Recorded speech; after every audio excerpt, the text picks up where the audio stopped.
is the ability to saying, how are we helping a group leader once we launch them? It can look a number of different ways, but that's kind of like a broad view of that.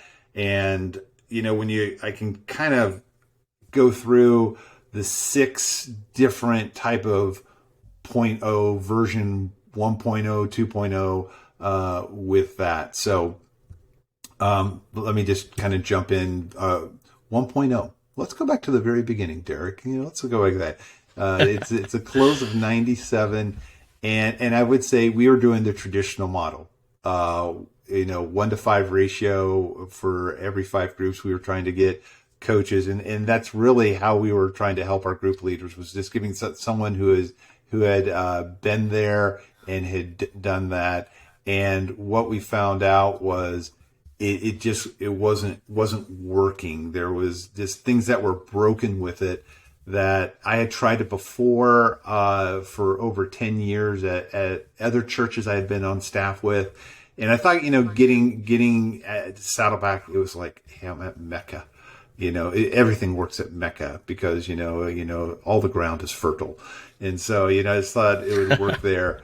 But what happened is that because of Saddleback was in a rapid growth time at Saddleback, I couldn't recruit a 1-to-5 ratio quick enough. So we had to quickly move to a different version of that, what we'll call 2.0. And any questions you have on 1.0? I mean, are you excited about that one? That was a robust one. Very robust. Well, I liked something you said, and I know you're going to get into it more, but you said Saddleback reimagined coaching 6 times in your career. And I just like how you said it kind of boils down to just do something for leaders.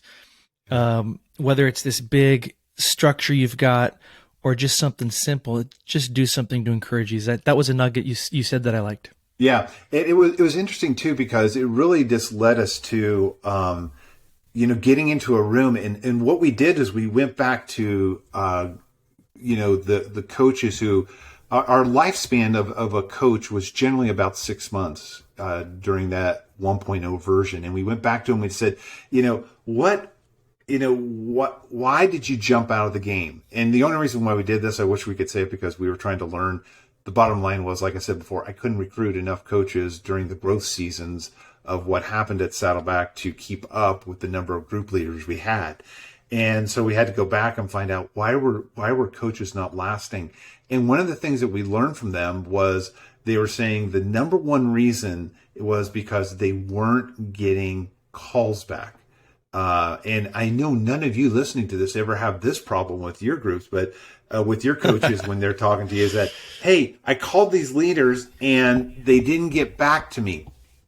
And what it did is it forced us into that reimagining, like going, okay, what could it look like? And what are some of the things? What did we learn from these focus groups? And, this, let me rattle off just a number of things. Is that one of them is that we learned a powerful phrase for us at Saddleback, which was not equal care, but strategic care, or strategic care, not equal care, depending on how you want to look at it. And what that meant is that we noticed that there were, in our small groups, we had 4 different types of phases that our groups were in.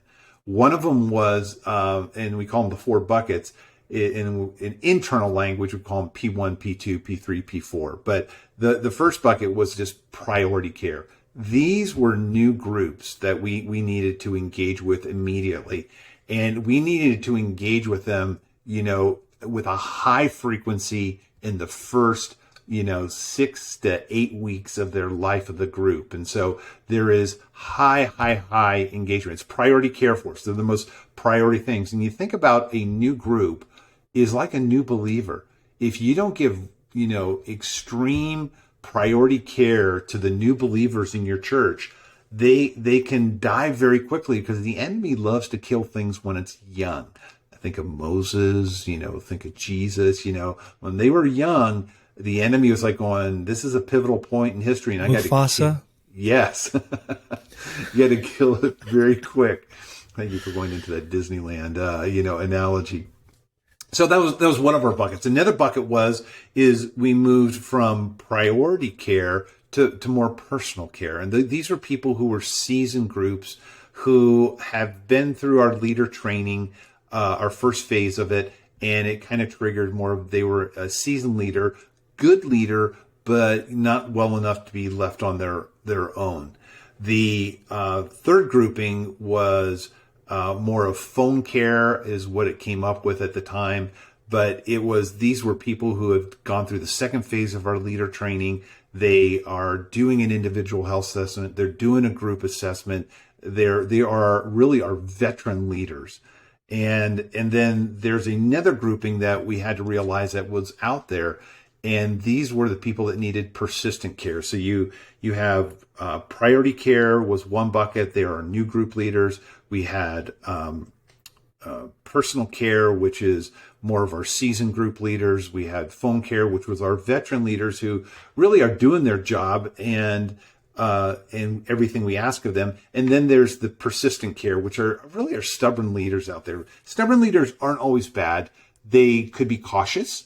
They could just be scared of knowing what's going on, or they've been burned by church systems before. There's a lot of things that can be out there. So they're just not throwaway type of group leaders, but they are people that you got to find out are, if they're being divisive, you got to get rid of them.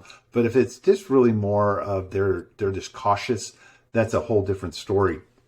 Now, when you look at those 4 buckets, one of the important things is that, we will be able to see with them is that the first 2 buckets need more proactive care, and the back 2 buckets need more reactive care. And so that is a huge delineation. So when we had coaches in place, which at this phase, we changed the name because the job description was changing so radically that we moved them to community leaders.